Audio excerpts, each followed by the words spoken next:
আপনি কি জানেন লেমুর বানর নয়, তবুও তারা প্রাইমেট পরিবারের সদস্য এবং বানরের থেকেও অনেক পুরনো বিবর্তনীয় ইতিহাস বহন করে।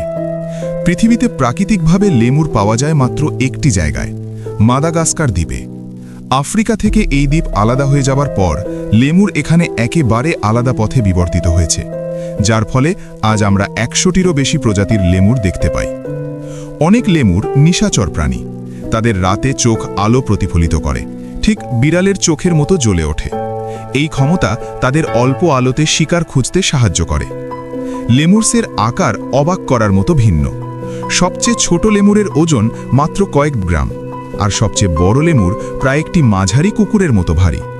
তাদের লম্বা লেজ ধরার জন্য নয়, বরং ভারসাম্য রাখা ও যোগাযোগের কাজে ব্যবহৃত হয়। আরও অদ্ভুত তথ্য হল, অনেক লেমুর সমাজে মেয়েরাই নেতৃত্ব দেয়। খাবার কে আগে পাবে, দল কোন পথে যাবে, এই সিদ্ধান্তগুলো নেয় মাদি লেমুর, যা স্তন্যপায়ীদের মধ্যে বেশ বিরল। লেমুরস খাদ্যাভ্যাসের দিক থেকে সর্বভুক। তারা ফল, পাতা, ফুল, পোকামাকড় এবং কখনো কখনো ছোট সরীসৃপও খায়। ফল খাওয়ার সময় তারা বীজ ছড়িয়ে দেয়, যার মাধ্যমে নতুন গাছ জন্মায় এবং বন নিজে নিজেকে টিকিয়ে রাখতে পারে। কিন্তু সবচেয়ে গুরুত্বপূর্ণ সত্য হল, আজ লেমুরস পৃথিবীর সবচেয়ে বিপন্ন স্তন্যপায়ীদের মধ্যে রয়েছে। বন উজাড়, কৃষি সম্প্রসারণ এবং মানুষের হস্তক্ষেপের কারণে লেমুরসের প্রায় ৯০% প্রজাতি আজ বিলুপ্তির ঝুঁকিতে। লেমুরস হারিয়ে গেলে শুধু একটি প্রাণী নয়, মাদাগাস্কারের পুরো বাস্তুতন্ত্রই ক্ষতিগ্রস্ত হবে।